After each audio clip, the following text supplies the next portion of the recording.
Hi everyone. Today we'll talk about circular motion and gravity, which builds off of dynamics.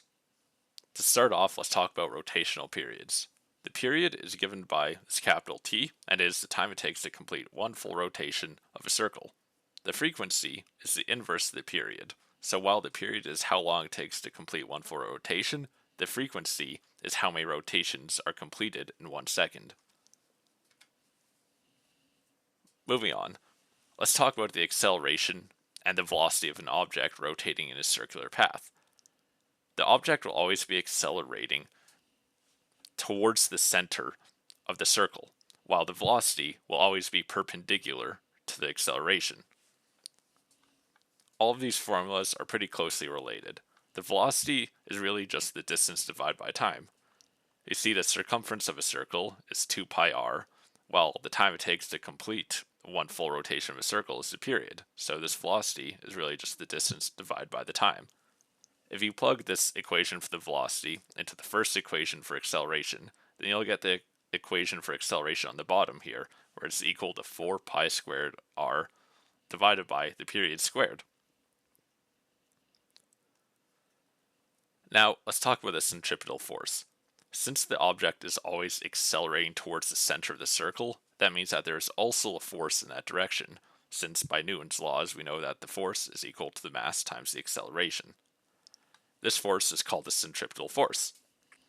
So just to recap, the centripetal force will always point towards the center of the circle because that's the direction that the object will always be accelerating in. And this brings us to Newton's law of gravity and orbits. An orbit works the same as rotational motion, as gravity causes an object to constantly accelerate towards the center of its orbit.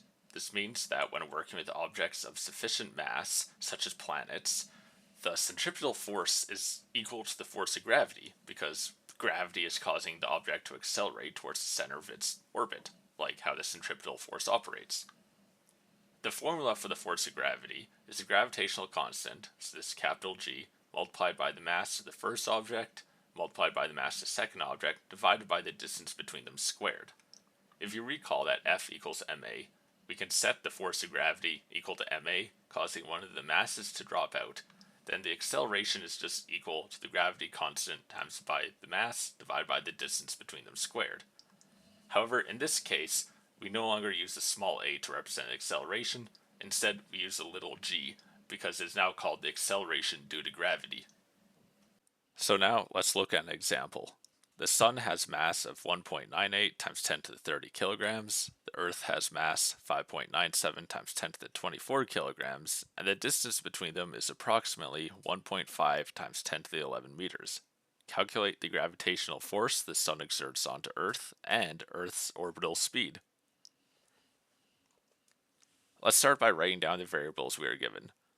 Let the Sun be the first mass of 1.98 times 10 to the 30 kilograms, and the second mass will be the mass of Earth, which is 5.97 times 10 to the 24 kilograms.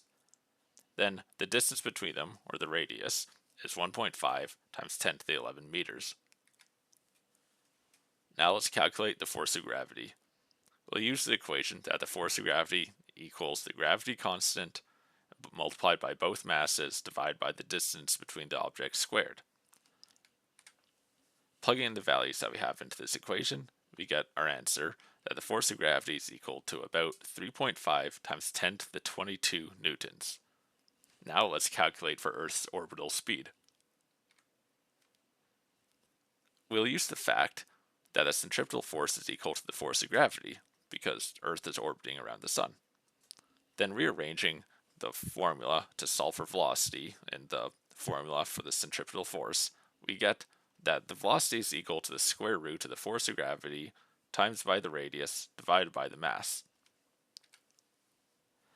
So now we can plug in our values into this equation. And we get that Earth's orbital speed is about 29,655 meters a second.